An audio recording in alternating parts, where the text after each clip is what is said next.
adanya gitu.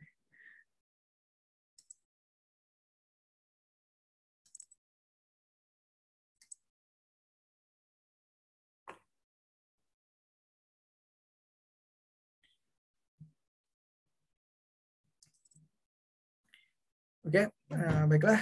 Bismillahirrahmanirrahim. Alhamdulillahirrahmanirrahim. Akhirnya kita bisa juga memulai sesi live stream untuk yang pertama kali ini. Mudah-mudahan bisa berjalan lancar, tidak ada kendala teknis. Walaupun di sini sepertinya koneksi internetnya agak sedikit kurang stabil ya. Mudah-mudahan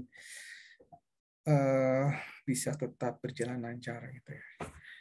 Baik teman-teman, mungkin saya akan awali dengan perkenalan dulu. Assalamualaikum warahmatullahi wabarakatuh. Perkenalkan, nama saya Raditya Danar. Saya diamanahi oleh pihak Kominfo dalam hal ini untuk memberikan pelatihan kepada teman-teman semua, yaitu yang diberi nama pelatihan ini adalah JWD atau Junior Web Developer gitu ya. Jadi dari namanya teman-teman bisa memahami bahwa apa yang akan teman-teman peroleh, knowledge yang akan teman-teman dapatkan adalah di level Junior Web Programmer gitu ya. Jadi dari hal yang dasar sampai teman-teman ke level kurang lebih intermediate lah gitu ya. Untuk bisa memiliki fundamental yang baik sehingga teman-teman nanti ketika ingin melangkah ke sesuatu yang lebih advance atau expert tuh teman-teman sudah punya dasar atau fundamental yang kuat sehingga teman-teman bisa melanjutkan dengan belajar mandiri sampai ke level yang expert gitu ya. Oke, sebelum kita ke materi ada beberapa hal nih ya teman-teman yang perlu disampaikan di awal perihal aturan main biasanya ya. Jadi teman-teman, seperti yang tadi sudah saya sampaikan di grup kelas C, di grup WA ya, bahwa teman-teman itu nanti akan dibagi ke dalam beberapa kelompok ya. Teman-teman bisa buka lagi di WA grupnya bagi yang belum tahu kelompok yang mana ya.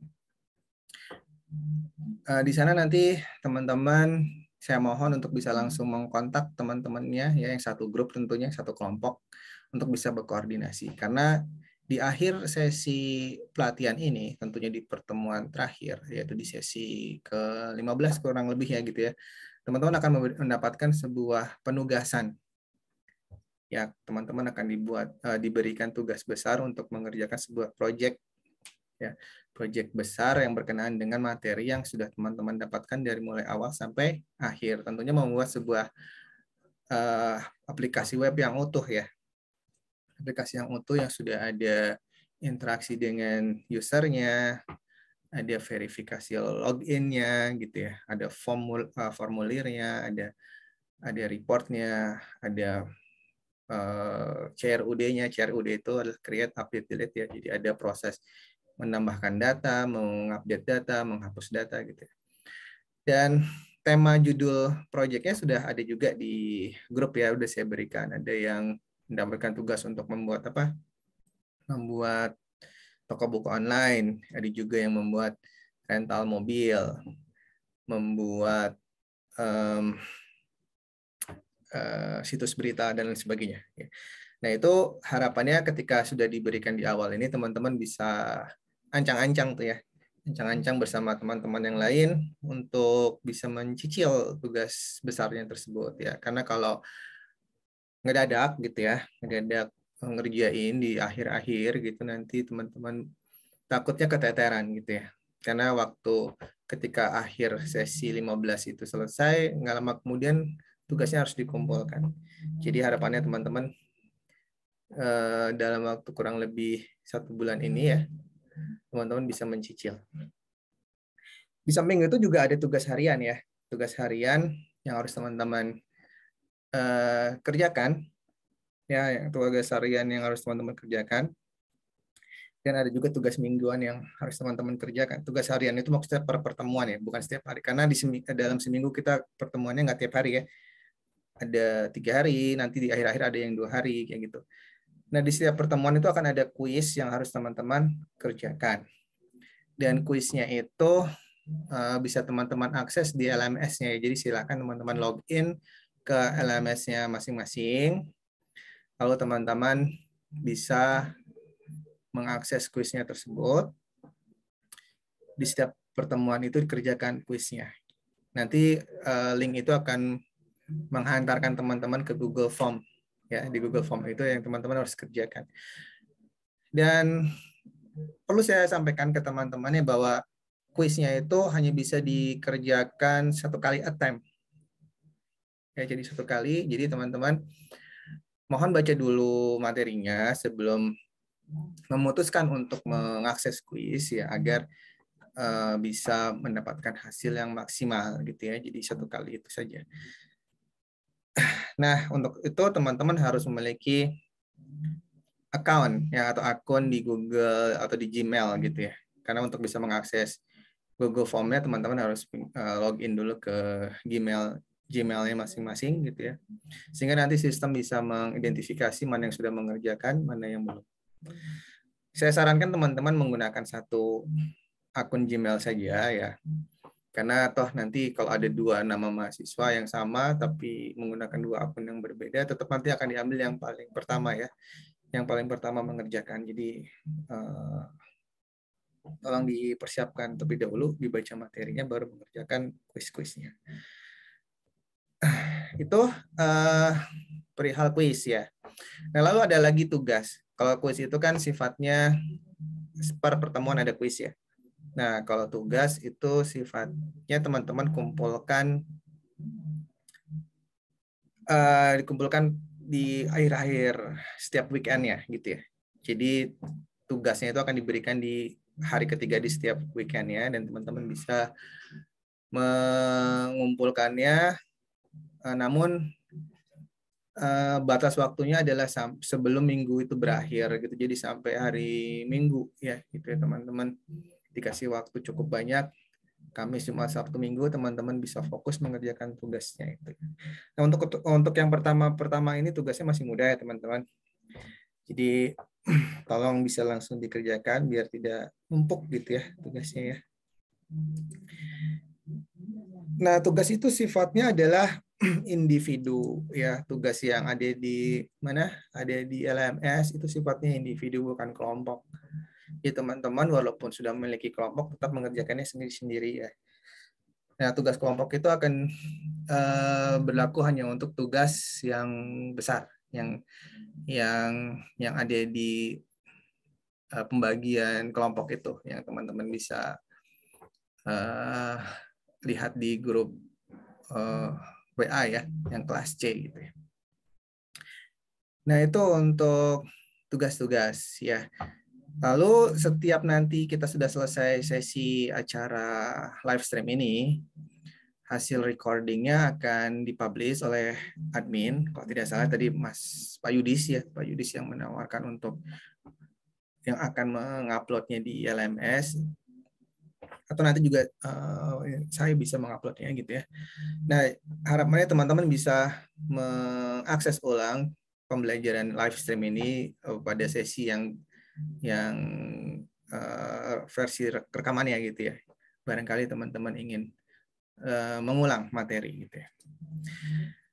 Nah, itu ya mungkin pengantar yang bisa saya sampaikan. Jika teman-teman ada hal yang kurang dipahami, bisa mungkin tanyakan lewat chat gitu. Nanti secara berkala saya akan mengecek apakah ada pertanyaan di chat gitu ya. Oke, kita akan langsung saja teman-teman ke materi yang pertama. Saya akan coba share slide-nya gitu ya.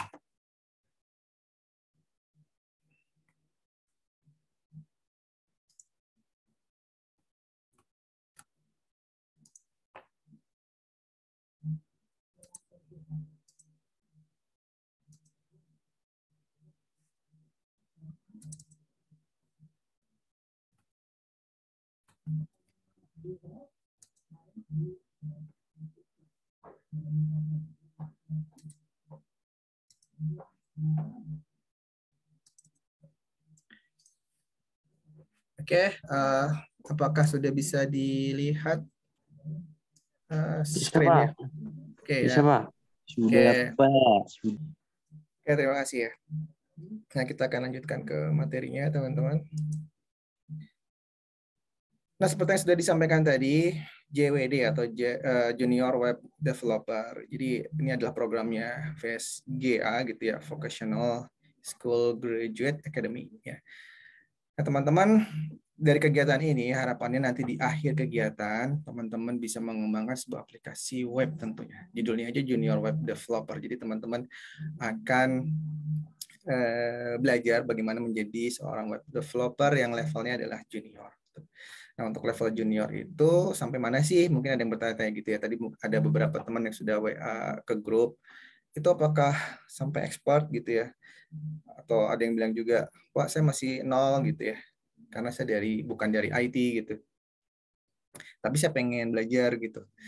Oke, nggak masalah teman-teman ya. Jadi teman-teman akan belajar dari hal-hal yang paling mendasar, bahkan dari tools yang harus teman-teman siapkan gitu ya.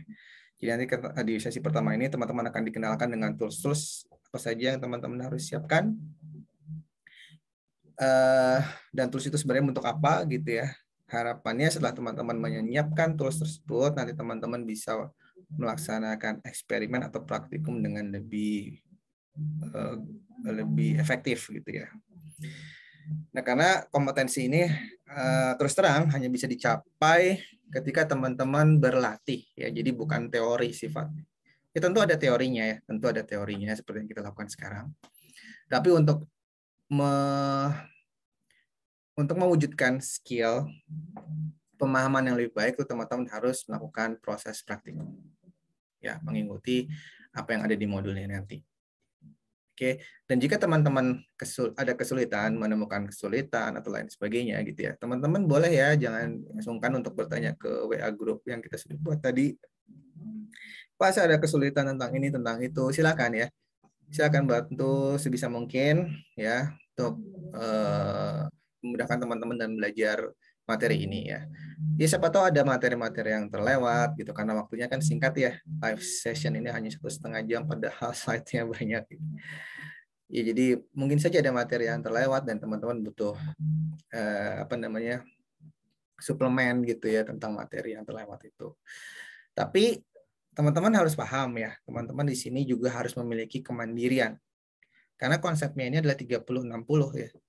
30% itu belajar secara sinkronus seperti yang kita lakukan seperti ini ya.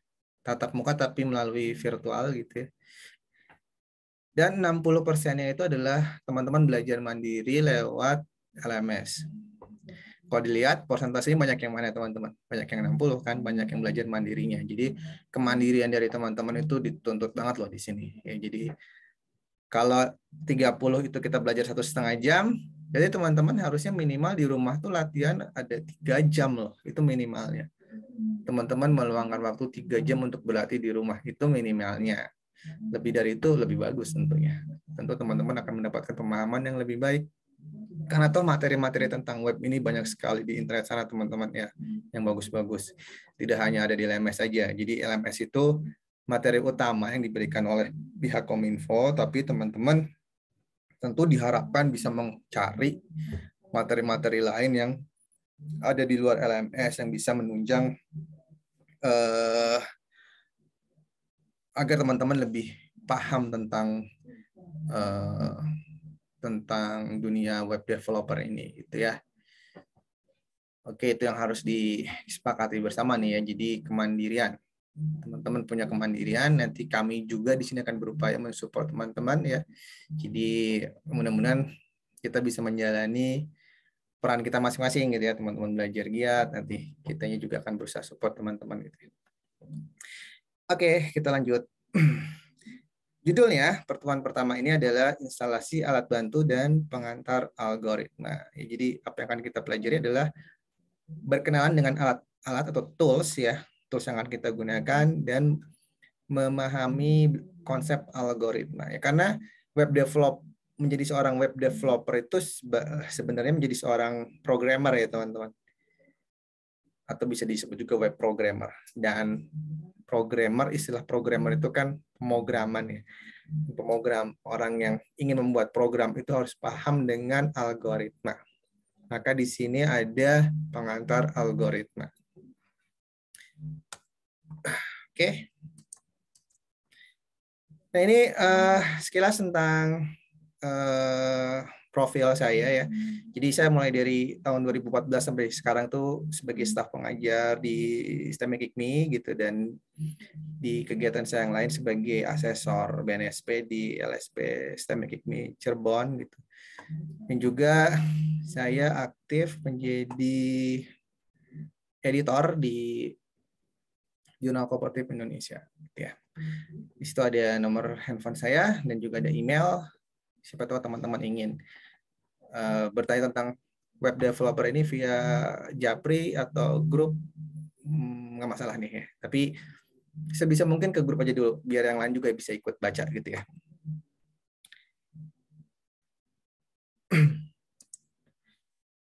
Oke, ini tadi deskripsi singkat kita tentang materi pembelajaran kita di pertemuan pertama ini. Yang pertama tujuannya adalah teman-teman atau peserta di sini mengetahui langkah-langkah instalasi alat bantu pemrograman web. Lalu yang kedua, memahami komponen-komponen alat bantu hardware dan software dalam pemrograman web.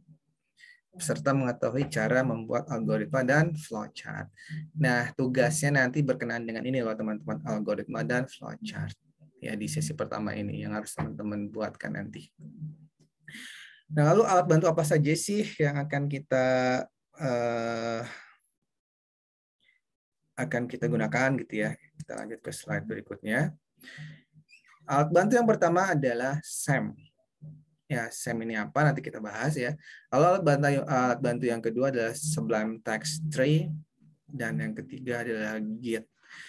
Nah, hanya saja mungkin di sini nggak fanatik juga harus menggunakan ketiga nama alat bantu ini ya. Teman-teman bisa menggunakan alat bantu yang lain ya, tapi yang fungsinya sama. Sekali lagi, boleh menggunakan yang lain tapi fungsinya sama ya, gitu ya. Kayak misalkan SAM ini bisa diganti dengan tools yang lain, misalkan WEM dan lain sebagainya, atau Lazarus gitu juga bisa. Terserah teman-teman, barangkali ada yang sudah lebih familiar ya, sudah pernah. Mungkin teman-teman yang dari SMK, yang RPL ya, udah nggak asing dengan istilah atau tools-tools ini ya. Jadi saya bebaskan ke teman-teman bisa menggunakan alat bantu yang lain, bisa menggunakan WAM atau Lazarus dan lain sebagainya ya, terserah gitu ya. Tapi fungsinya harus sama. Tetapi khusus bagi yang pemula gitu ya, yang baru mengenal dunia web ini, saya sarankan samain aja deh ya, menggunakan SAM gitu ya. Nah, lalu untuk code editornya, jadi Sublime Text Tree ini adalah code editor ya teman-teman. Code editor itu apa? Ya, tools yang digunakan untuk menuliskan kode program. Dan itu sebenarnya banyak sekali ya di luaran sana yang bisa teman-teman gunakan ya, yang bagus-bagus banyak sekali. Jadi untuk code editor ini juga saya bebaskan ke teman-teman untuk memilih code editor yang teman-teman rasa paling favorit bagi teman-teman ya, lebih familiar dengan code editor yang lain, itu saya persilahkan. Bisa teman-teman gunakan Visual Studio Code, yaitu bagus sekali, teman-teman bisa gunakan itu. Juga ada lagi alternatif yang lain, misalkan menggunakan Atom ya, Atom gitu ya, itu juga bagus. Teman-teman juga bisa menggunakan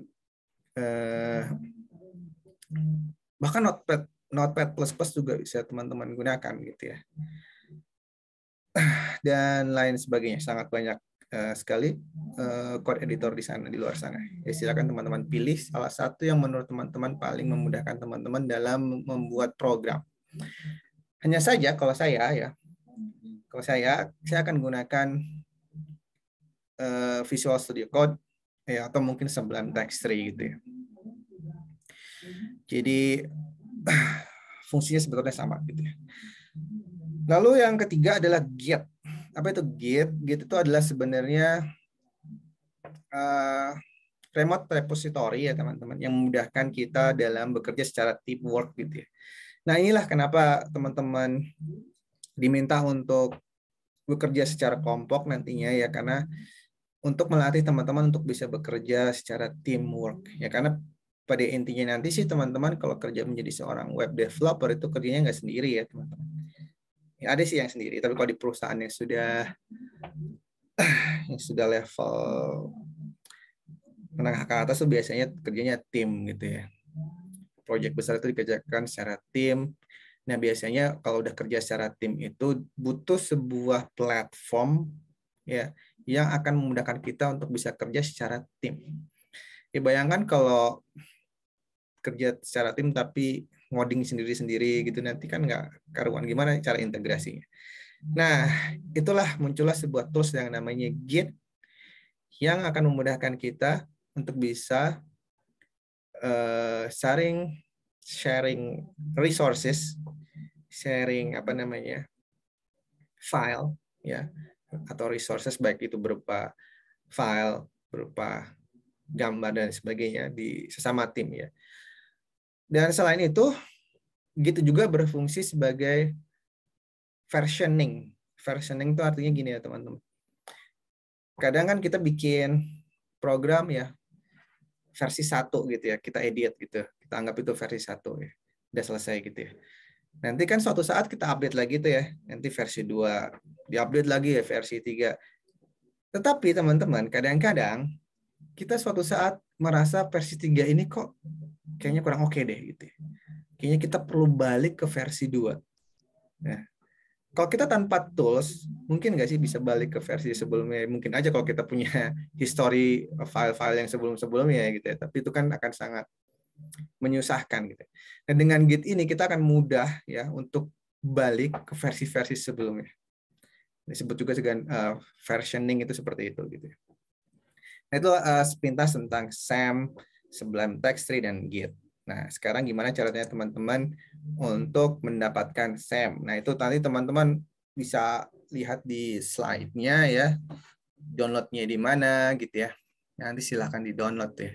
Silakan di-download lalu di-install. Saya yakin teman-teman bisa menginstalnya semua gitu ya.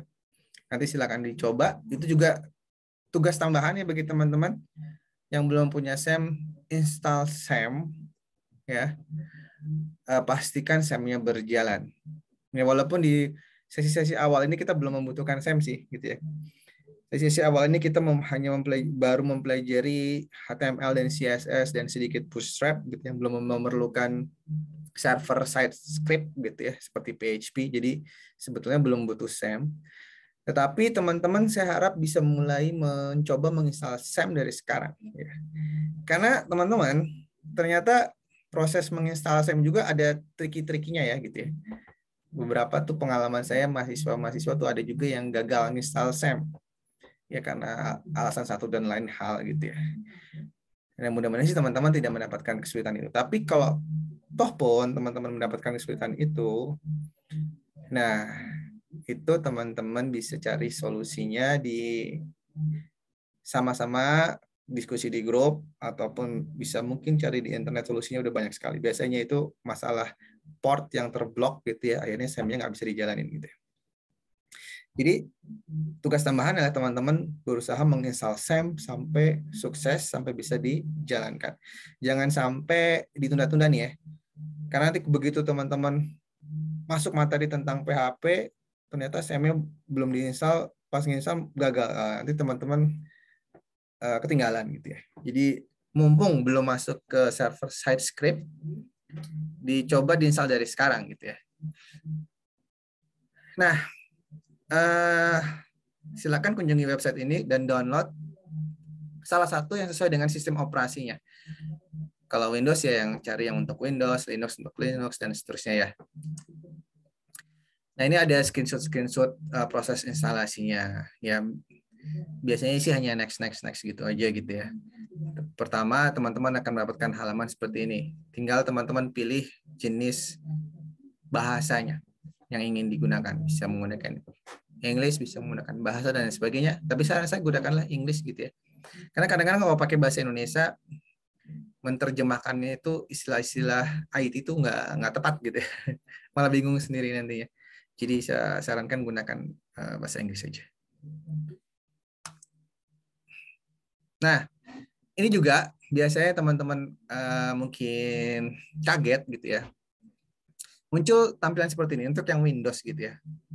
Saya zoom ya, biar teman-teman bisa baca. Nih biasanya ada istilah user account control gitu ya.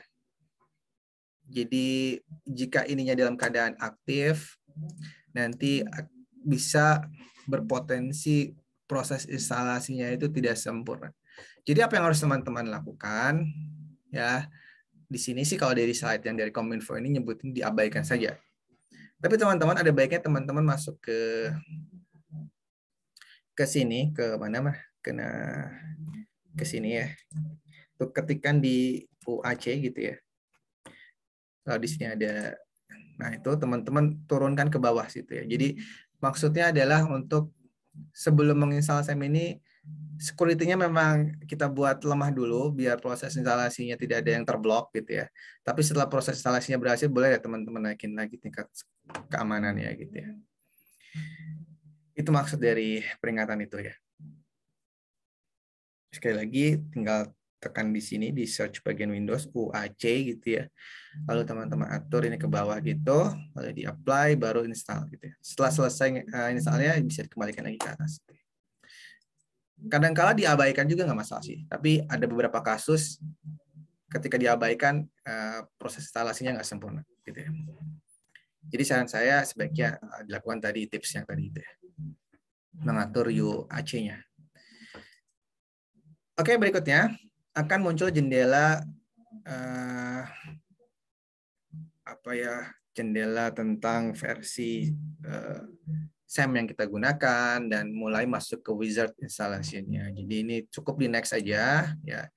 Lalu ini juga teman-teman tinggal next gitu. Di sini disarankan mencek list ya. Defaultnya memang sudah tercentang gitu, tinggal next aja. Nah, lalu teman-teman bisa memilih di lokasi di mana teman-teman akan menginstall. Secara default sih dia akan diinstal di drive C ya, SEM gitu. Boleh nggak simpan di drive yang lain? Ya boleh aja sih, asal teman-teman tahu apa yang teman-teman lakukan ketika merubahnya menjadi yang bukan default gitu ya.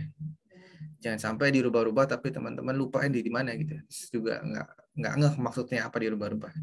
Kalau teman-teman masih kurang paham tentang masalah direktori instalasi ini ya, saran saya sih terima aja di defaultnya CSM gitu ya. Karena kalau di drive C itu biasanya kita asumsinya wah ini file-file yang penting gitu, jadi nggak akan dihapus. Gitu. Karena kalau di drive yang lain takutnya terhapus karena ada file-file yang tidak boleh dihapus. Gitu. Tapi sekali lagi, jika teman-teman yakin dengan apa yang teman-teman lakukan dan ingin merubah default lokasi instalasinya, itu boleh-boleh saja ya. Berikutnya, di sini muncul seperti jendela yang terlihat di samping ini ya. Klik finish untuk menandakan proses instalasi telah selesai gitu ya. Jadi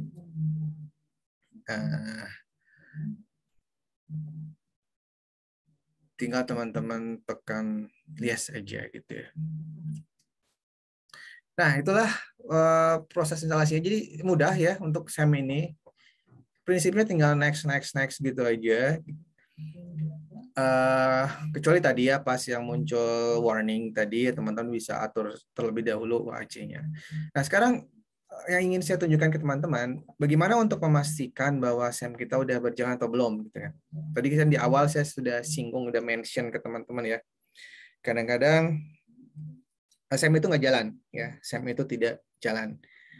Biasanya faktornya adalah port yang terblok atau port yang dibutuhkan oleh si SEM, tetapi port tersebut sudah dipakai sama aplikasi yang lain. Itu biasanya penyebab yang umum. Nah, sekarang akan saya tunjukkan ke teman-teman bagaimana cara mengetes bahwa SEM kita itu sebenarnya sudah berjalan atau belum. Ya, teman-teman tinggal nanti ketikkan di sini biasa ya, SEM. Nah, di sini ada SEM control, teman-teman tinggal klik. Nah, tunggu sampai muncul jendela SEM-nya ini kan sama ya, ini biasa itu yang dari slide gitu ya. Nah, caranya untuk memastikan bahwa SAM itu telah berjalan dengan betul adalah dengan cara mengklik di bagian start ini, di bagian apa itu, di bagian Apache-nya ya. Apache itu apa nanti kita jelasin ya. Tapi sekarang cara memastikan bahwa SAM ini telah terinstall dengan betul adalah menjalankan service di Apache-nya dengan cara mengklik tombol start di sini. Klik gitu ya. Nah, jika teman-teman mendapatkan tampilan seperti ini, artinya portnya tersedia. Di sini terlihat di port 80 ya. Artinya portnya bisa kita gunakan, port 80 ini kita bisa gunakan. Artinya sampai saat ini Apache-nya sudah berjalan. Yang tadinya start jadi stop ya, artinya dia sudah berjalan. Kalau stop ya berarti justru dihentikan gitu ya. Jika ini berhasil, tampilannya seperti ini berarti aman nih. Satu proses, satu tahap aman. Apache-nya berarti bisa kita gunakan. Lalu satu lagi yang harus teman-teman pastikan adalah di bagian ini, MySQL. Bacanya bisa MySQL, ada yang baca juga MySQL, terserah gitu ya. Nah, ini juga sama ya. MySQL-nya, service-nya kita jalankan dengan mengklik tombol start. Nah, ini pun sama, dia akan mencoba meminta port. Dan jika portnya tersedia, maka tampilannya seperti ini, teman-teman. Dan biasanya nggak ada merah-merah di sini ya. Ya, semuanya biru adem kayak gini ya, nggak ada yang merah-merah marah gitu ya. Nah, kalau teman-teman mendapatkan tampilan di sini nggak bisa muncul portnya dan di sini merah-merah, oh berarti SAM-nya nggak happy itu ya. Dalam artian proses instalasinya belum berjalan dengan sempurna. Nah, ketika itu terjadi, ya, barulah teman-teman bisa tanya solusinya di grup ataupun di internet. Ya mudah-mudahan saja sih itu nggak terjadi. Tapi ketika itu terjadi, ya silakan teman-teman bisa bertanya via grup ya, atau mungkin ingin coba-coba saya pengen cari sendiri dulu jawabannya di internet gitu ya. Oke, ya, itu salah satu troubleshooting ya. Nah, itu tentang SAM ya teman-teman. Nah, ketika sudah kita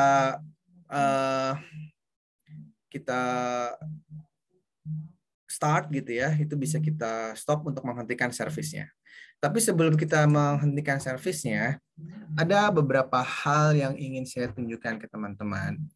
Bahwa SAM ini memiliki sebuah folder tempat di mana kita menyimpan project kita.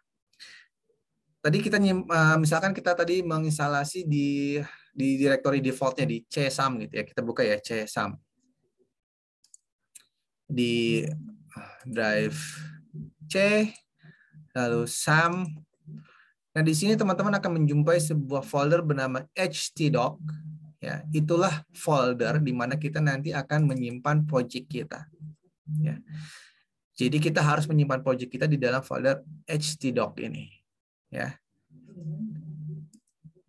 Oke, ya, itu sementara hal yang harus saya sampaikan ke teman-teman. Apa itu htdoc? Nanti ada di slide-nya penjelasannya ya. Oke. Nah, ini akan saya stop ya. Ini saya close. Lalu kita kembali lagi ke slide-nya. Nah, berikutnya adalah Git. Ya, Git itu teman-teman bisa dapatkan di sini https //git scm.com. Nah, silakan teman-teman akses halaman tersebut ya.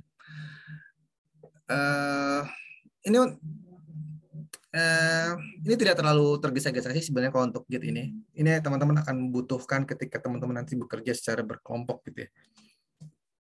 Ya, untuk awal-awal ini sepertinya belum kita butuhkan gitu ya. Tapi kalau teman-teman ingin coba itu lebih bagus lagi. Silahkan dicoba ya, teman-teman bisa dapatkan softwarenya di URL yang tertera di slide gitu ya. Dan proses instalasinya pun sama ya, simple, tinggal klik next. Ada beberapa hal di sini yang perlu saya sampaikan ya. Maksudnya nggak next banget gitu juga sih. Ada beberapa part di sini yang harus teman-teman perhatikan di sini ya. Kalau ini masih ya tinggal tentukan saja lokasinya atau terima default aja gitu ya. Ini juga default aja. Yang juga default. Nah, ini teman-teman harus perhatikan di bagian sini ya ketika menginstal Git gitu ya. Di sini ada pilihan ya teman-teman, use Git from the Windows command prompt. Nah, itu yang teman-teman pilih ya. Maksudnya apa ini? Maksudnya gini. Ketika kita bekerja dengan Git, itu kita akan menggunakan konsol yang mengetikkan kode di konsol di CMD ya. Command prompt. Nah, maksudnya ketika ini dalam keadaan terpilih, kita bisa menggunakan command prompt yang sudah disediakan oleh Windows. Walaupun sebetulnya ketika kita menginstal Git, Git pun menyediakan command prompt bawaan defaultnya. Tetapi teman-teman, bawaan defaultnya itu dia menggunakan sintaks ala Linux gitu ya. Jadi bagi teman-teman yang kurang familiar dengan perintah Linux, maka ini menjadi alternatif teman-teman. Jadi menggunakan command prompt versi Windows-nya gitu ya. Jadi ini jangan sampai nggak diklik gitu bagi teman-teman yang ingin menggunakan command prompt Windows. Oke ya, itu ya. Jadi sekali lagi, walaupun hanya next, tapi di bagian ini tolong lebih hati-hati sedikit gitu ya. Berikutnya, nah ini tinggal ikuti saja ya apa yang ada di slide. Nah ini ya, check out Windows style, command, Unix style gitu ya. Lalu untuk slide berikutnya, use Windows default console window. Nah ini kita pilih yang default console bawaannya Windows gitu ya. Karena nanti teman-teman harus memilih directory lewat command prompt. Kalau menggunakan perintah Linux-nya takutnya nggak familiar gitu ya. Jadi kita gunakan perintah cmd Windows. Tapi bagi yang teman-teman yang lebih familiar dengan Linux, ya berarti nggak ada masalah ya, gunakan saja command line bawaannya Git. Namanya adalah Git bash ya, itu bisa teman-teman gunakan. Oke, next gitu ya, sampai proses instalasi dan selesai. Nah, setelah selesai, lalu untuk memastikan bahwa Git telah terinstall dengan benar, gimana ya? Caranya gimana ya? Teman-teman bisa gini caranya. Ke sini, ke CMD ya, CMD. Jalankan command prompt Windows-nya. Lalu teman-teman ketikkan di sini git dash version. Nah, jika teman-teman mendapatkan informasi seperti ini, git versionnya adalah 2 poin sekian-sekian, itu artinya bahwa git sudah terinstall di mesin atau laptop atau komputer teman-teman masing-masing dan dia berjalan dengan baik ya. Karena kalau masih ada kendala gitu ya, maka perintah ini nggak akan dikenali teman-teman ya. Jadi cara mengeceknya bahwa untuk memastikan git-nya sudah terinstall dengan benar adalah dengan cara seperti ini. Oke ya. Git spasi dash version. Ya. Pastikan versi dari Git yang teman-teman gunakan muncul di bawahnya. Kalau tidak muncul berarti ada satu atau beberapa atau ada langkah-langkah yang teman-teman masih kurang tepat gitu ya. Mungkin tadi lupa mengintegrasikan path-nya dengan Windows dan sebagainya itu ya. Oke. Nah, nanti untuk perintah-perintah Git-nya akan kita pelajari di slide-slide berikutnya. Sekarang lebih mendalam akan dibahas tentang tadi mulai dari awal lagi ya, SAM, lalu SAM itu apa gitu ya. Nah, di situ ada penjelasannya. SAM itu sebenarnya sebuah perangkat ya teman-teman, bundle atau kontainer. Jadi software yang menjadi induk dari software-software yang lain. Jadi di dalam SAM itu ada aplikasi yang lain, yaitu ada Apache, lalu ada MySQL, dan juga ada PHP MyAdmin. Ya. Nah, apa itu Apache dan apa itu MySQL dan PHP MyAdmin? Ya, kita akan jelaskan.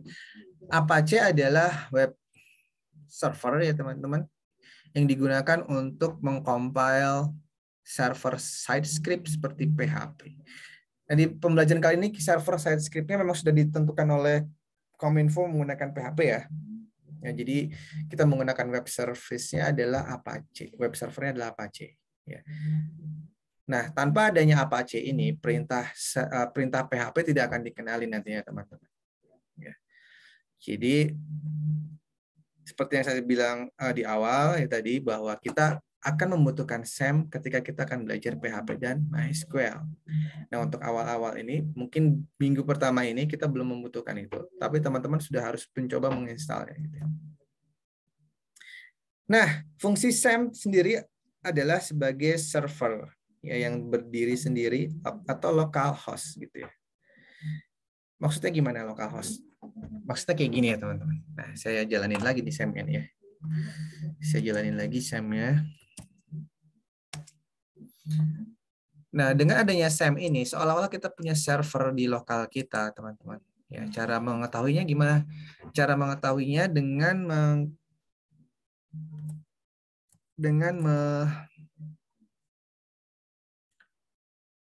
aduh, ini nggak kelihatan nih.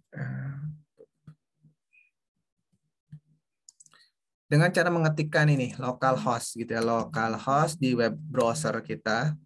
Tapi tentunya setelah setelah service-servicenya ini dijalankan ya, Apache-nya dijalankan, lalu MySQL-nya dijalankan, baru teman-teman buka browsernya.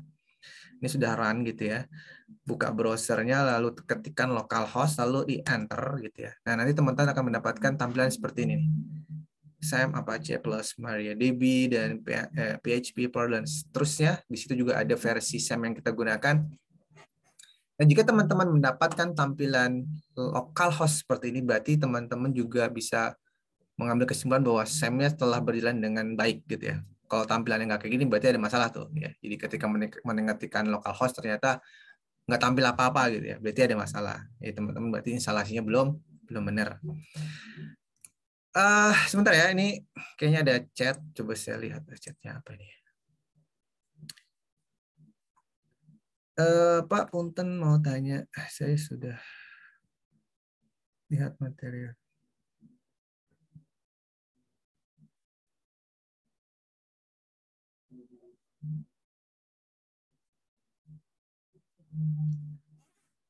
Apakah harus belajar sendiri? Enggak, teman-teman ya. Jadi tidak sekejam itu, teman-teman tidak akan dibiarkan belajar sendiri. Jadi jangan khawatir. Nanti di pertemuan kita akan apa namanya, manfaatkan sesi live stream ini juga untuk praktikum hal-hal yang sifatnya fundamental, seperti yang tadi sudah saya sampaikan. Teman-teman akan belajar HTML, teman-teman akan belajar CSS gitu ya. Khusus untuk pertemuan pertama ini enggak ya, kita belum ngoding apa-apa. Pertemuan pertama ini kita hanya memperkenalkan tools-tools yang harus teman-teman gunakan dan sedikit teori tentang algoritma dan flowchart. Nah, besok baru teman-teman akan belajar bikin halaman HTML dan CSS ya.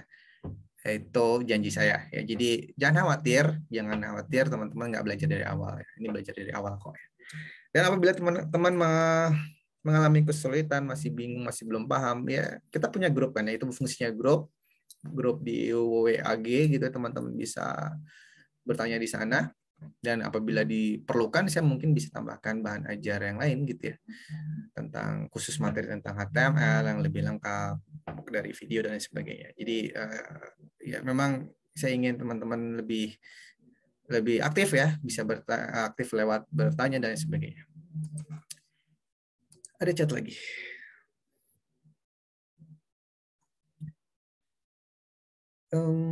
Jaringannya nggak stabil. Aduh, jaringannya cari yang stabil dulu dong. Iya, tadi juga saya sempat jaringannya nggak stabil ya, tapi ya sebaiknya teman-teman persiapkan jaringannya yang stabil ya.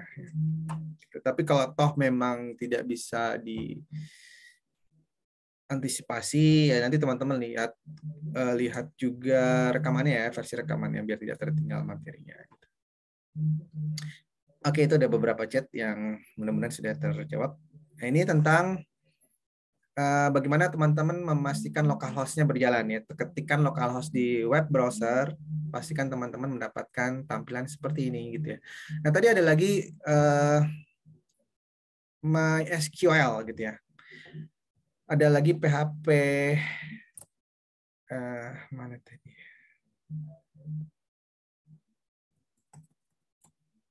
Nah ini ya, tadi ada istilah PHP MyAdmin ya, ada MySQL, ada PHP MyAdmin, itu sebenarnya apa sih gitu ya. Nah, PHP MyAdmin itu di sini ya, teman-teman. Nah, ini ada PHP MyAdmin ya. PHP MyAdmin adalah sebenarnya fitur atau menu ya, yang di dalamnya teman-teman bisa mengatur database ya. Database-nya menggunakan MySQL gitu ya. Jadi sekali lagi PHP MyAdmin adalah dashboard yang digunakan untuk memanage database MySQL. Gitu ya. Dan database itu apa? Database itu adalah tempat untuk menyimpan data ya teman-teman. Tempat menyimpan data yang direpresentasikan dalam bentuk tabel. Tabel itu bentuknya gimana? Ada baris, ada kolom ya. Nah itu. Nanti kita bisa menyimpan data di sana gitu. Ya, itu nanti akan kita bahas lebih lanjut di sesi-sesi berikutnya tentang pemrograman database. Oke, itu tentang PHP MyAdmin. Berikutnya kita kembali lagi ke slide.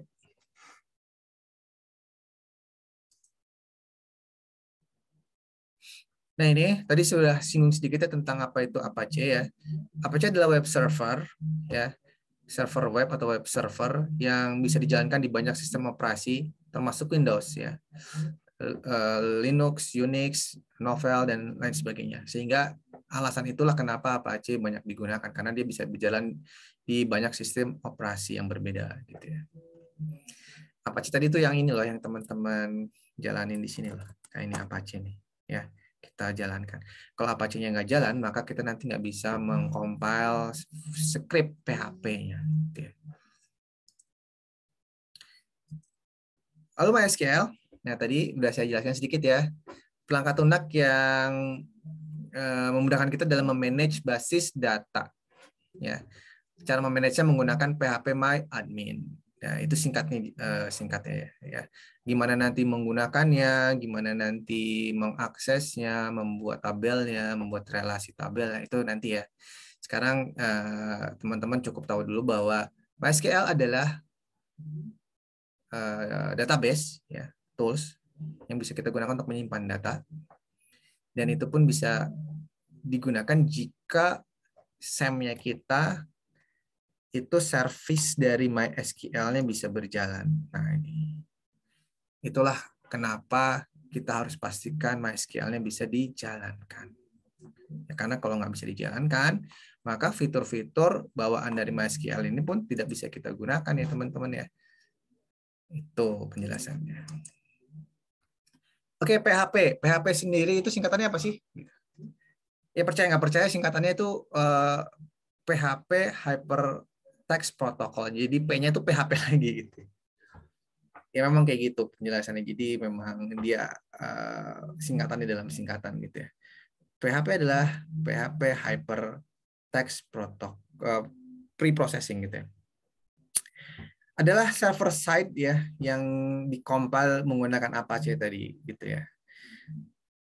Nah, kita akan praktikum PHP nanti juga mungkin di minggu kedua ya teman-teman. Di minggu pertama ini kita baru sedikit mengenal dengan HTML, CSS, dan Bootstrap.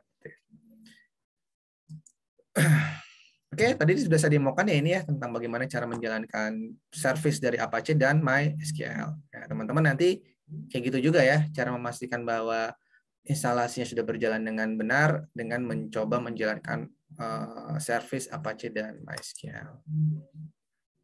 Nah ini juga tadi udah saya demokan ya bagaimana cara menjalankan lokal server kita dengan mengetikkan localhost dan seterusnya gitu ya. Nah, tadi htdoc juga udah saya demokan ya. Htdoc itu apa? Htdoc adalah folder yang berisi tempat file-file latihan kita nanti di situ ya, simpannya. Ya. Folder ini ada di tempat di mana teman-teman menginstalasi SAM-nya gitu ya. Kalau tadi SAM-nya dirubah tempatnya berarti bukan di C lagi. Silakan teman-teman cari di tempat teman-teman merubah path-nya gitu ya. Oleh karena itu sih sebenarnya bagi yang masih pemula nih, saya sarankan sih menggunakan defaultnya aja ya gitu ya di CSM. Oke, Git. Nah, ini Git ya. Git adalah version control ya yang digunakan para developer untuk mengembangkan software secara bersama-sama. Ini juga tadi sudah saya singgung sedikit ya. Ketika kita bekerja dengan tim ya dalam mengembangkan sebuah aplikasi web, jadi kita membutuhkan sebuah tools yang akan memudahkan kita dalam bekerja sama gitu ya. Nah, nama toolsnya adalah Git. Ya, nanti ada proses bagaimana kita mengupload, bagaimana kita download file gitu. Akhirnya kita bisa bekerja bersama-sama. Nah, istilah upload itu menggunakan istilah namanya push, ketika download itu menggunakan pull ataupun clone gitu ya, menggunakan istilah-istilah seperti itu. Nah, di sini ada perintah-perintahnya ya, teman-teman. Ada perintah-perintahnya itu get config. Get config digunakan untuk mengkonfig ya, mengkonfigurasi awal berkaitan dengan hal-hal seperti pengguna ya, lalu email dan seterusnya. Nah, ini cara mengkonfignya. Lalu git init. Nah, git init itu perintah yang digunakan untuk menginisialisasi repositori lokal gitu ya. Mungkin ini penjelasan-penjelasan ini agak sedikit membuat bingung teman-teman ya. Coba saya kasih ilustrasi deh. Saya buka Excel gitu ya, biar teman-teman dapat gambaran arsitektur dari Git gitu ya. Sebenarnya gini ya teman-teman, Git itu ini anggaplah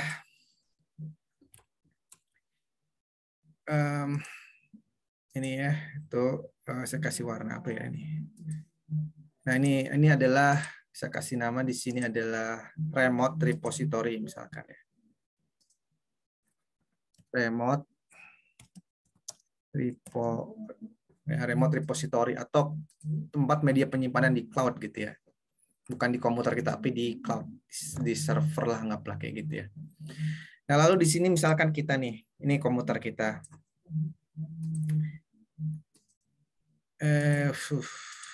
Ini komputer kita. Lalu ini ada lagi komputer teman kita gitu ya.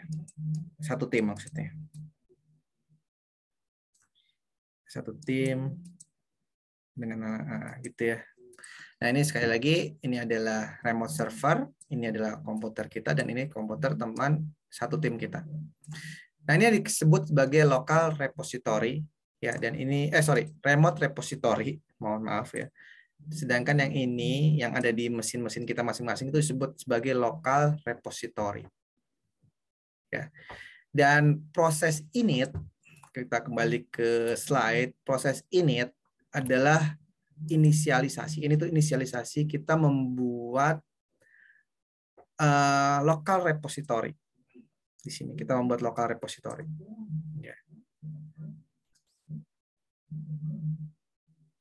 Kita membuat local repository ya agar terhubung dengan remote repository. Itu tentang penjelasan dari init ya. Lalu berikutnya, oh ya, mungkin masih bingung juga. Apa sih sebenarnya ada lokal, ada server? Kan ini kerja tim ya.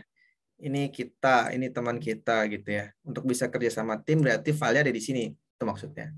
Nah, biar kita bisa saling mengambil file yang ada di remote repository, maka setiap komputer-komputer ini harus melakukan proses init local repository. Jadi yang ada di server nanti diambil dulu teman-teman.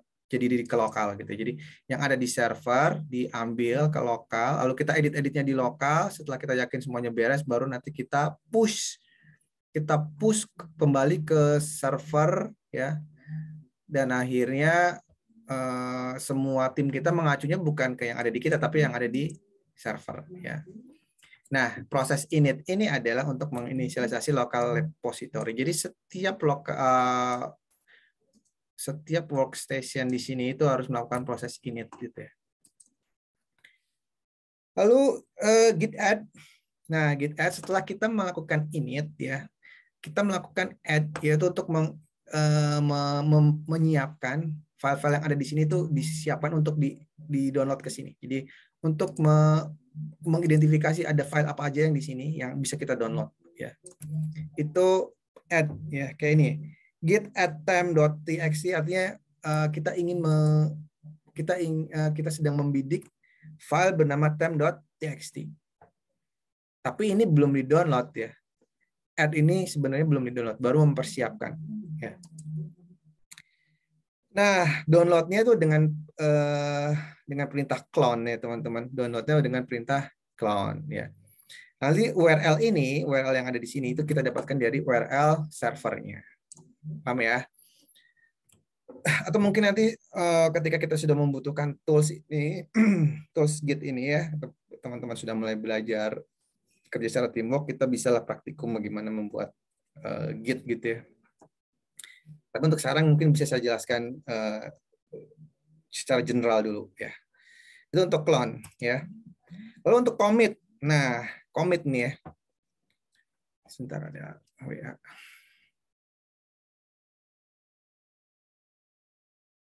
Oke, bukan pertanyaan dari teman-teman ya, jadi saya abaikan dulu. Oke, berikutnya adalah commit. Apa itu commit? Commit itu digunakan untuk melakukan commit pada perubahan ke head ya. Jadi sebetulnya commit itu begini teman-teman. Ini dibagi menjadi dua teman-teman. Setiap lokal ya itu ada dua. Dibagi dua. Nah ini, yang sebelah sini adalah working directory, ya tempat kita bekerja. Setelah kita mendownload ini kan filenya ada di sini. Yang di sini adalah local repository. Jadi sebenarnya local repository yang ini. Ini adalah working directory, ini adalah local repository. Begitupun ini ada working directory-nya dan ada local repository. Nah, yang disebut sebagai commit itu memindahkan dari working directory ke local repository. Ya. Jadi yang disebut sebagai commit, sebentar ya. Ini gimana ya? Nah, ini dia. Nah, itu maksudnya. Jadi yang disebut sebagai commit adalah memindahkan skrip-skrip yang ada di working project kita, di laptop kita, ke local repository. Karena sebetulnya dari working directory ini nggak bisa kita langsung upload ke server ya teman-teman. Jadi sebelum upload ke server, kita harus pindahkan dulu ke local repository. Jadi interaksi antara server dan lokal komputer kita tuh melalui repository ya di bagian sebelah sini. Sekali lagi, perintah commit itu bukan untuk mengupload file yang ada di komputer kita ke server, tapi mempersiapkan ke lokal repository. Karena nanti ada cara tersendiri untuk bisa menguploadnya, itu menggunakan push gitu ya. Jadi, nah ini yang biasanya sedikit sering ketuker-tuker ya teman-teman itu, Pak, saya kok udah commit tapi kok di servernya belum berubah ya. Karena ya nggak berubah ya, karena commit itu sebenarnya bukan merubah apa yang ada di server, tetapi mempersiapkan ke local repository kita. Paham ya itu ya? Oke. Kalau Git status ya digunakan untuk melihat status tentunya ya, untuk melihat status file yang kita ambil dari sini. Statusnya maksudnya gimana ya? Maksudnya gini nih. File yang kita ambil dari sini kan dipindah ke working directory ya. Terus ada yang kita rubah-rubah dong ya. Yang tadinya mungkin ada 10 baris kode program, kita tambah-tambahin jadi 15. Nah, ketika kita menambahkan, si server akan mengidentifikasi, oh berarti ada nih user yang sudah mencoba mengubah file kita. Nah, ketika kita menanyakan status, maka itu statusnya, dia ngasih tahu, statusnya adalah kondisi server sekarang ini tidak update, karena sudah ada user yang merubah, tapi belum diupload ke server perubahannya. Nah, status dalam hal ini tuh maksudnya kayak gitu teman-teman. Untuk melihat si server udah dalam keadaan terupdate belum gitu ya. Oke, itu cara untuk melihat status servernya. Nah, push. Nah, baru nih ketika kita sudah melakukan push, artinya dari local repository ini kita pindahkan ke server. Jadi ya, tadi servernya yang 10 kita jadikan 15 lagi. Jadi yang tadinya 10 baris, di sini udah diedit yang 10 jadi 15. Lalu ketika kita push yang tadi yang 10 jadi 15. Tetapi maksudnya gini teman-teman, bukan yang 10-nya hilang gitu ya. Karena nanti ada versi satunya tetap 10, lalu ada versi 2-nya 15. Nah, itu yang disebut dengan version control. Jadi pekerjaan yang sebelum-sebelum itu tetap terekam gitu ya. Kalau kita ingin balik ke versi sebelumnya, ke yang 10, itu tetap bisa. Ya, jadi itulah kelebihannya dari Git gitu. Walaupun kita ngupdate, setiap update itu akan ditandai sebagai versi baru. Sehingga akan memudahkan kita ketika kita ingin berpindah dari satu versi ke versi yang lain gitu ya. Sehingga nanti kalau kerja tim tuh misalkan di versi 3 ketemu error, wah jangan-jangan kita harus balik deh ke versi 2. Nah, itu enak ya kerjasamanya kayak gitu.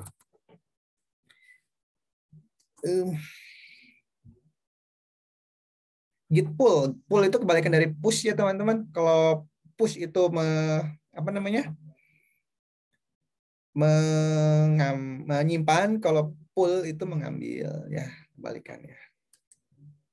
Oke, itu penjelasan tentang Git. Mudah-mudahan teman-teman bisa mendapatkan gambaran tentang apa itu Git, walaupun mungkin baru gambaran umum saja. Akan lebih jelas ketika nanti kita praktikum bersama-sama tentang Git pada saatnya nanti gitu ya. Tapi kalau teman-teman penasaran, saya pengen belajar Git sekarang, wah itu bagus banget ya. Silakan ya. Cuma karena waktunya memang sempit, jadi saya prioritaskan dulu hal-hal yang harus saya sampaikan dulu di materi ini ya gitu ya. Tapi teman-teman silahkan coba explore ya. Oke, tadi Sublime Text Tree saya sudah sampaikan juga di awal. Sublime Text Tree itu adalah code editor yang sangat populer di kalangan para programmer. Kenapa populer? Ya dia sangat populer, tapi mungkin bukan yang terbagus ya. Bagus jelek itu biasanya tergantung ini sih ya, tergantung siapa yang ngomong gitu ya. Kalau biasa menggunakan Sublime ya bilangnya paling bagus Sublime. Yang biasa bilang yang bisa pakai Visual Studio Code ya yang bagus itu gitu. Sekali lagi ini dibebaskan kepada teman-teman untuk memilih code editor yang menurut teman-teman paling nyaman untuk digunakan. Ya, salah satu rekomendasinya adalah ini Sublime Text Tree, atau teman-teman bisa menggunakan juga Visual Studio Code, itu juga sangat bagus ya. Ada alternatif lain misalkan Atom, Bracket gitu juga itu bagus ya, silakan digunakan. Saya tidak akan terlalu menjelaskan apa itu Sublime Text Tree karena memang dia hanya code editor ya untuk mengetikkan kode program. Hanya saja nanti ada banyak plugin-plugin yang bisa kita lengkapin di code editor yang kita gunakan untuk mempermudah pekerjaan kita ya teman-teman. Kayak seperti di Visual Studio Code itu banyak sekali library atau plugin yang akan memudahkan pekerjaan kita. Misalkan kita ingin membuat HTML markup gitu, kalau menulis manual itu bisa sampai 10 sampai beberapa belas baris, tetapi menggunakan menggunakan Visual Studio Code kan ada pluginnya, ya kita hanya dua kali ketik udah jadi gitu ya. Istilahnya seperti code snippets gitu ya. Jadi yang panjang gitu kita bisa menggunakan kode-kode singkatnya. Jadi nanti toolsnya sendiri yang akan melengkapi gitu ya. Ntar ada chat ya teman-teman, saya coba baca dulu. Nah itu ya teman-teman, link presensi.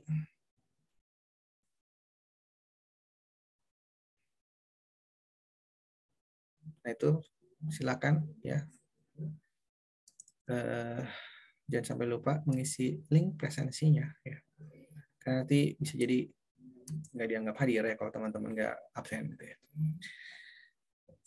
Oh ya, nanti di sesi akhir nanti ada foto bersama, itu juga sebagai bukti teman-teman yang hadir. Jadi nanti pas jangan pada keluar dulu, ada foto sesi bersama.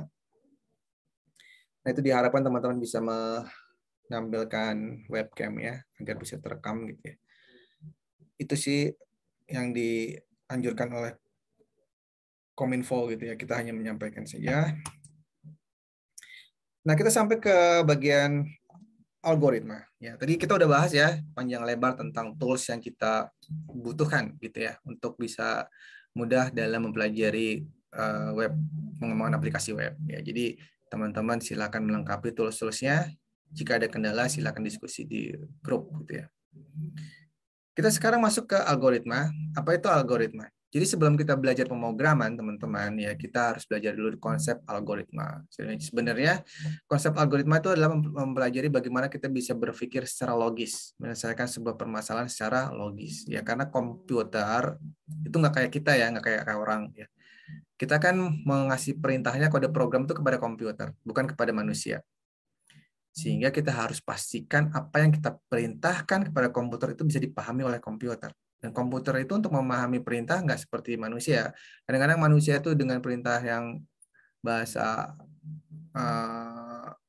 nggak terlalu spesifik aja udah ngerti gitu. Tapi kalau komputer nggak. Komputer itu harus benar-benar dikasih tahu secara logis ya. Langkah-langkah logis gitu ya. Dalam bentuk algoritma dan bahasa pemrograman. Oke, kita kembali lagi sebelum ke pemrograman adalah algoritma. Jadi langkah-langkah logis, intinya itu. Jadi kata logis merupakan kata kunci dari algoritma. Jadi teman-teman belajar berpikir logis ketika ingin membuat algoritma. Jangan menggunakan pola pikir yang ambigu gitu ya, yang menimbulkan double interpretasi. Jadi harus logis. Gitu ya. Nah, logis seperti apa? Kita coba lanjutkan gitu ya. Nah, di sini ada pengertiannya. Jadi berdasarkan tadi ada sebuah definisi ya tentang algoritma. Jadi algoritma adalah kumpulan instruksi atau perintah yang dibuat secara jelas dan sistematis berdasarkan urutan yang logis. Jadi bukan hanya logis tapi harus urutannya itu harus benar gitu. Karena kalau urutannya aja dirubah itu nanti interpretasinya bisa beda. Jadi selain logis harus urutannya juga harus betul atau benar gitu ya. Nah, dalam memahami algoritma ini ada beberapa cara yang bisa kita gunakan pendekatannya ya.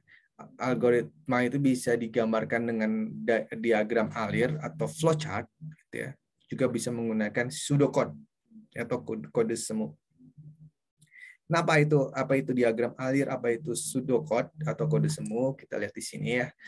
Diagram alir atau flowchart adalah suatu representasi dalam bentuk diagram atau simbol-simbol yang menjelaskan tentang urutan-urutan operasi ya atau langkah-langkah instruksi. Ya, jadi dia sebetulnya algoritma juga, tapi direpresentasikan dalam bentuk gambar atau diagram atau simbol. Itu ya intinya. Jadi flowchart itu juga sebenarnya menggambarkan sebuah urutan-urutan langkah-langkah yang logis, tapi direpresentasikan dalam bentuk gambar, diagram, dan simbol. Nah, bentuknya gimana? Bentuknya seperti ini. Biar teman-teman bisa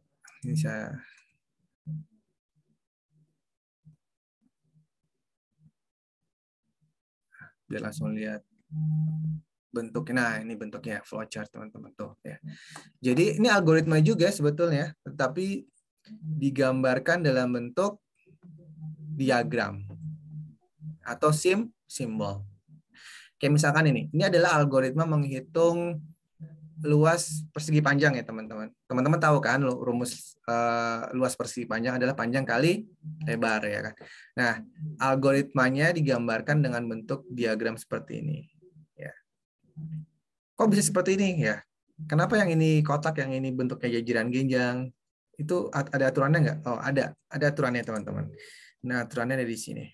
Nah, ini simbol-simbolnya. Tadi kan pengertian dari flowchart adalah algoritma yang direpresentasikan dalam bentuk simbol-simbol. Nah, simbol-simbol itu ada arti-artinya, teman-teman. Nanti dibaca ya di sini arti-artinya. Yang pertama, kalau gambar seperti ini, itu adalah simbol arus, ya, simbol arus. Nah, ini simbol arus. Jadi, ini harus berurutan. Jadi nggak bisa kita langsung tiba-tiba ke sini gitu, karena ada arusnya gitu. Jadi, yang dari sini tuh berdasarkan atasnya dan seterusnya. Itulah simbol arus. Menunjukkan sekuensial ya, urutan. Kalau ada simbol yang kayak petir ini, simbol komunikasi. Mohon maaf ya, koneksinya agak kurang stabil. Oke, kita lanjut lagi. Tadi sampai sini ya, sampai masalah flowchart gitu ya.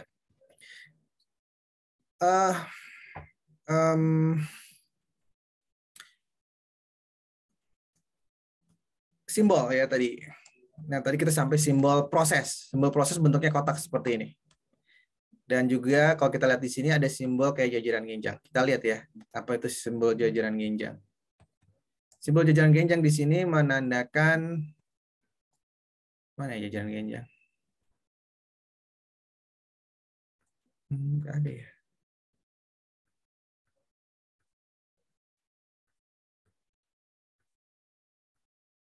Nah, jajaran genjang itu sebenarnya untuk input ya, teman-teman. Untuk, oh ini ada nih, nggak kelihatan, sorry. Simbol input dan output. Jadi kalau kotak itu adalah untuk proses sebenarnya, dan jajaran genjang itu untuk input dan output. Jadi kalau kita lihat di sini, artinya ketika kita ingin membuat program menghitung luas persegi panjang, maka proses yang pertama kali kita lakukan adalah memulai ya. Jadi start. Lalu setelah memulai, karena rumus dari jajaran genjang, karena rumus dari menghitung luas persegi panjang itulah panjang kali lebar, maka kita harus tahu panjang dan lebarnya dong, ya kan? Nah, sehingga harus dilakukan proses input nilai panjangnya berapa dan nilai lebarnya berapa. Nah, itulah kenapa menggunakan simbol jajaran genjang, karena yang kita lakukan adalah melakukan proses input, memberi nilai pada variabel panjangnya dan memberi nilai pada variabel lebarnya. Jadi sekali lagi, ketika yang dilakukan adalah proses input, maka simbolnya adalah jajaran genjang. Nah, setelah nilai-nilainya itu kita dapatkan, nilai-nilai inputnya, barulah kita bisa masuk ke proses, yaitu menghitung luasnya berdasarkan perkalian antara panjang dan lebar. Nah, kenapa ini adalah kotak ya? Karena tadi seperti yang sudah dijelaskan, simbol untuk proses adalah ini ya, kotak ya.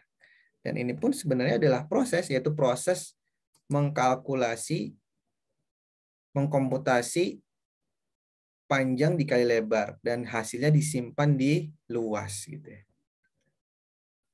Nah, setelah dapat hasilnya, ditampilkan dong hasilnya kan. Simbol output, simbol jajaran genjang lagi, karena jajaran genjang itu selain input juga bisa digunakan sebagai output, lalu selesai stop. Nah, itulah algoritmanya ya. Jadi itu salah satu contoh dari flowchart ya, teman-teman. Nah, kita balik lagi ke belakang ya, tadi ada yang saya skip gitu ya, karena di sini tadi belum selesai flowchartnya udah membahas yang lain gitu ya. Jadi saya skip dulu yang lainnya biar teman-teman nggak bingung apa itu flowchart. Nah, setelah flowchart ada lagi yang disebut sebagai pseudocode atau kode semu. Nah, ini juga sama teman-teman, algoritma, tapi direpresentasikan bukan dengan bentuk gambar ya, tapi dengan seperti ini ya, dengan sintaks yang tidak baku ya. Jadi menggunakan bahasa manusia, bahasa natural gitu ya. Start, masukkan A, berarti tadi masukkan nilai panjang, masukkan lebar gitu ya. Lalu hitung luas, tampilkan luas kayak gitu. Kalau di apa namanya, dikonversi menjadi pseudocode yang tadi bentuk apa namanya? Flowchart ya, menjadi start, masukkan panjang, masukkan lebar, hitung luas, perkalian antara panjang dan lebar, lalu tampilkan luas. Lalu M, itu pseudocode. Oke, saya rasa itu mudah ya, bisa dipahami teman-teman. Tinggal teman-teman nanti untuk yang flowchart itu teman-teman merujuk ke simbol-simbol yang digunakan di sini ini ya. Simbol-simbol yang tadi sudah saya tampilkan. Nah, ini ya. Nah, sekarang ke masalah input, proses, dan output. Nah, teman-teman harus paham di dalam pembuatan sebuah program itu akan selalu ada istilah input, ada istilah proses, dan ada istilah output. Dan itu akan selalu kita lakukan, teman-teman. Input, proses, dan output. Karena itu ruh dari pemrograman ya. Dari mana ya tentang penjelasan? Dan Pak, share Gimana? screen-nya Pak. Share screen. Oh, belum di-share ya? Belum Pak. Oke.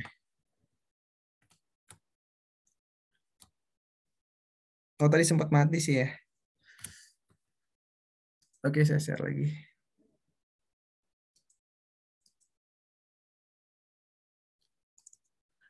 Nah, ini udah terlihat ya. Sudah, Pak. Oke, nah dalam sebuah pemrograman ya ini selalu akan ada yang disebut sebagai input, proses, dan output. Ya. Kalau dari kasus tadi menghitung luas persegi panjang, mana yang disebut sebagai input, teman-teman? Ya tadi ya, yang disebut sebagai input adalah mengidentifikasi nilai panjang dan lebar. Yang disebut sebagai proses adalah melakukan komputasi perhitungan luasnya, yaitu panjang dikali lebar. Dan sebagai yang disebut sebagai output adalah menampilkan luasnya. Ya. Itu paradigma pemrograman yang harus teman-teman pahami. Selalu ada input, proses, dan output. Gitu ya. Nah, mungkin saya bisa demokan di sini ya, mungkin yang disebut sebagai input, proses, dan output dalam pemrograman itu. Nah, ini ya, misalkan kita punya program menghitung luas, bukan luas lingkaran sih, luas persegi panjang, luas persegi panjang ini salah ya. Misalkan kita ingin mempunyai panjangnya misalkan 7 ya, dan lebarnya misalkan 3, berarti panjang dan lebar ini sebagai input. Ya, sekali lagi panjang dan lebar ini sebagai input. Dan yang sebagai prosesnya adalah ketika kita menekan tombol hitung. Karena di balik proses menekan tombol hitung itu ada proses perhitungan, yaitu memproses perkalian antara panjang dan lebar. Ya. Dan outputnya adalah ini ya teman-teman. Outputnya adalah menampilkan luasnya. Ya, seperti itu. Oke, coba saya cek di sini ada apa lagi. Gambar materinya yang mana, Pak? Maksudnya share screen ya. Oh iya, tadi sempat keluar ya. Mohon maaf. Ya nanti kalau misalkan tiba-tiba ada trouble seperti tadi langsung di kasih tahu aja ya, jangan kalau di chat kadang-kadang saya ngeceknya lupa gitu ya. Ngeceknya lambat. Lebih baik langsung di sound gitu. Biar langsung bisa saya improve gitu ya. Nah, itu tentang input, proses, dan output. Kita sekarang ke sesi yang terakhir ya, yaitu tentang tugas. Tugas ini harus teman-teman kerjakan ya sesuai dengan tugas yang ada di slide ini, yaitu buatlah algoritma dan flowchart menghitung luas lingkaran dan menampilkan hasilnya. Ya, berarti menampilkan hasilnya itu outputnya tadi ya. Tentu proses menghitungnya lingkaran tadi tentu harus diawali dengan input. Jadi ada input, proses, dan output. Yang diminta teman-teman membuat algoritma dalam bentuk pseudocode dan flowchart. Ya, tadi sudah saya jelaskan flowchart bagaimana dan pseudocode bagaimana gitu ya. Lalu setelah menghitung luas lingkaran, teman-teman juga diminta untuk membuat algoritma dan flowchart mengecek bilangan di antara dua bilangan masukan apakah sama, lebih besar atau lebih kecil dari salah satunya. Ya, jadi ada dua buah bilangan, teman-teman harus bisa menampilkan hasilnya, bilangan itu sama, salah satunya lebih besar atau salah satunya lebih kecil, kayak gitu ya. Nah, tentu cara berpikirnya adalah tadi input, proses, dan output. Kalau luas lingkaran berarti teman-teman untuk mengetahui inputnya apa harus tahu rumusnya dulu, ya. Ya, lingkaran pasti ada melibatkan jari-jari ya, berarti jari-jari itu adalah salah satu inputnya gitu. Nah, kalau ini bilangan di antara dua buah bilangan inputnya apa teman-teman? Ya bilangan 1, bilangan 2 kan gitu ya. Ya, prosesnya apa? Prosesnya apa? Tinggal nanti dipikirkan bagaimana teman-teman membuat algoritma biar bisa membandingkan dua bilangan itu sama, lebih kecil atau lebih besar gitu ya. Nah, itulah tugas yang harus teman-teman kerjakan. Ya, tugas di pertemuan pertama nanti waktunya 1 minggu ya. Sebenarnya ini gampang sih, teman-teman bisa googling juga udah banyak ya pembahasan tentang ini. Oke. Sekarang masih ada waktu 5 menit. Saya berikan kesempatan teman-teman untuk bertanya ya. Saya stop share. Lalu saya cek di chat ada pertanyaan kayak. Ada yang ingin bertanya langsung boleh ya, saya persilakan. Waktunya masih ada 5 menit.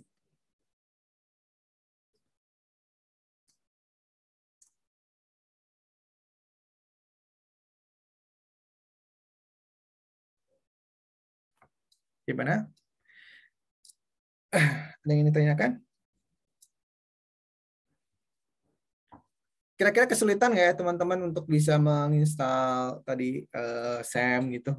Apakah sudah terinstall semuanya? Mungkin kalau untuk yang teman-teman dari SMK ataupun yang udah semester 2, semester 3 pasti udah terinstall semua nih.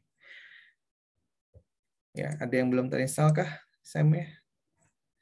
Nah, kalau nanti ketika mencoba proses install ada kendala, silakan diskusi ya di grup.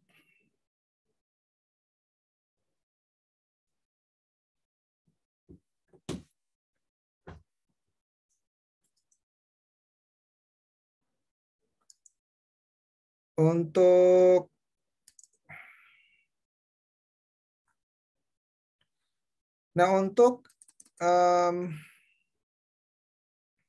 code editor ya, untuk code editor ya, bisa teman-teman menggunakan Sublime Text 3 ya, atau menggunakan Visual Studio Code. Jadi bebas. Tetapi dalam sesi praktikum nanti saya akan menggunakan Visual Studio Code ya. Jadi kalau teman-teman ingin menyamakan ya, terutama untuk bagi yang baru ya, biar tidak kesulitan dan ingin mencoba menyamakan dengan apa yang saya lakukan di proses praktikum ya, silakan teman-teman menginstalnya Visual Studio Code gitu ya. Tapi jika teman-teman sudah punya preferensi sendiri menggunakan yang lain, silakan menggunakan pilihannya sendiri, yaitu bisa Sublime dan sebagainya. Oh ya, ini ada pertanyaan, untuk tugasnya dikirim kemana Pak? Nah, tugasnya itu kan memang mingguan ya teman-teman. Walaupun saya sampaikan di pertemuan awal ini, itu nanti dikumpulkannya di hari Rabu ya teman-teman. Linknya baru muncul di hari Rabu. Jadi teman-teman kalau lihat pertemuan 3 itu ada linknya ya, di pertemuan yang ketiga. Atau saya buka aja di ininya ya. Saya buka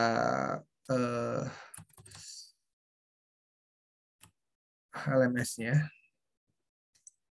Nah, mohon bersabar, saya coba. Kebetulan belum saya buka ya LMS-nya.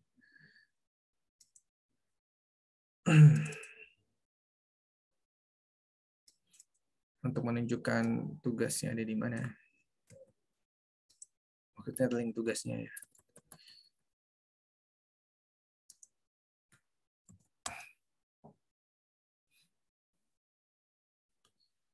Sebentar, ini belum saya share ya, karena saya login dulu sebentar.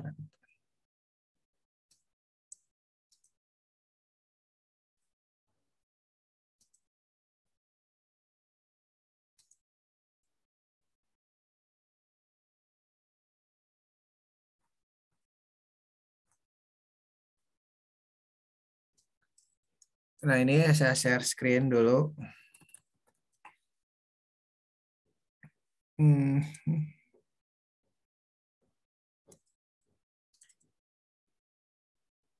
Nah, ini ya teman-teman. Jadi link tugasnya, mengumpulkan tugas itu ada di pertemuan ketiga itu. Jadi di pertemuan ketiga itu selain ada kuis yang setiap pertemuan, teman-teman juga ada mengumpulkan tugas pertemuan 1, mengumpulkan tugas pertemuan 2, dan mengumpulkan tugas pertemuan 3.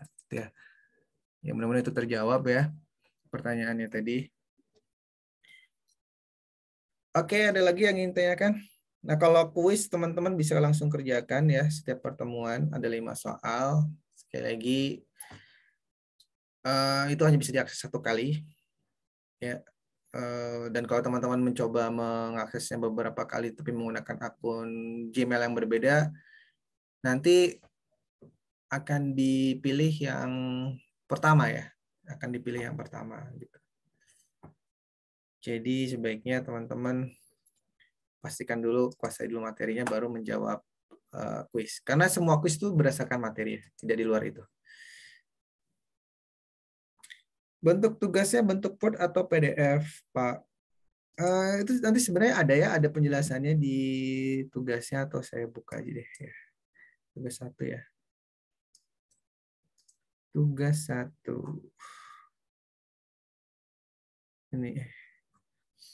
Ini kan ya, saya klik aja ya.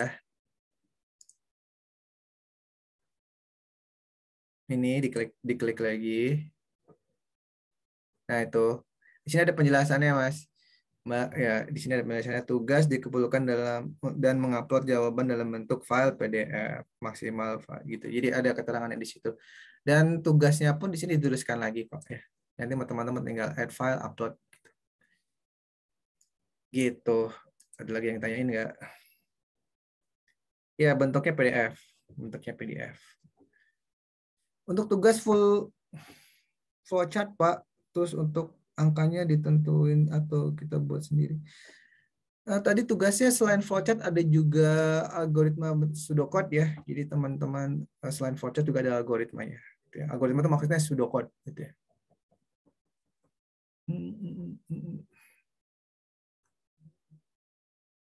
Oke, mungkin itu ada lagi nggak?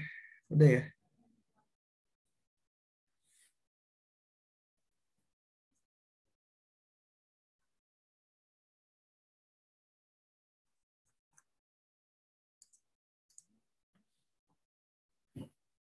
Oke, mungkin itu ya, ini saya stop share lagi. Saya akan siapkan dulu, jadi teman-teman siapkan webcamnya dinyalakan karena kita akan screenshot ya, screenshot untuk absensi.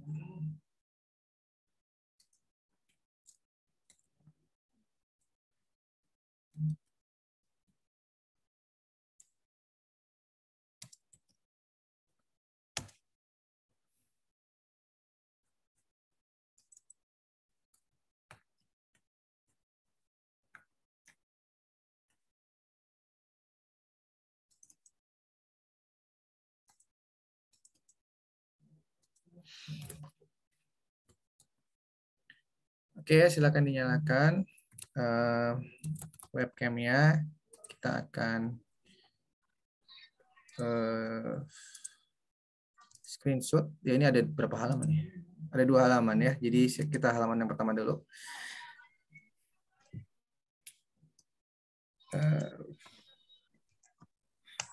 Sudahkah? Masih ada yang belum nih ya? Ntar dulu ada chat lagi nih. Sebentar saya lihat dulu chatnya apa. Oh, jangan lupa absen ya. Ya, jangan lupa absen teman-teman semua. Oke, kita akan screenshot yang halaman pertama. Siap-siap. Oke, sebentar. Tahan dulu ya, teman-teman. Oke, itu yang pertama. Sekarang yang kedua.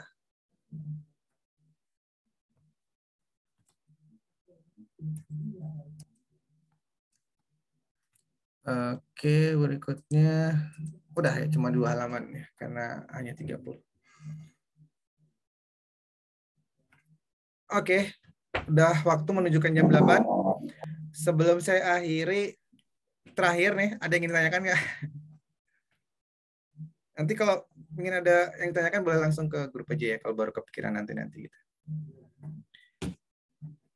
Oke, mungkin itu yang bisa saya sampaikan ya. Terima kasih atas perhatiannya teman-teman. Silakan bisa langsung mengerjakan tugasnya dan juga mencoba menginstal tools-tools yang dibutuhkan. Dan juga teman-teman tentunya belajar mandiri 60%.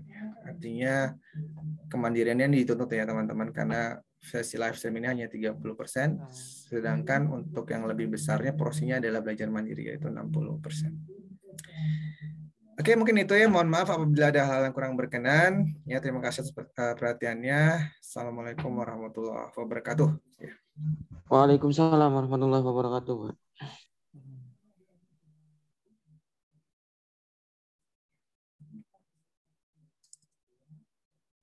Waalaikumsalam warahmatullahi wabarakatuh.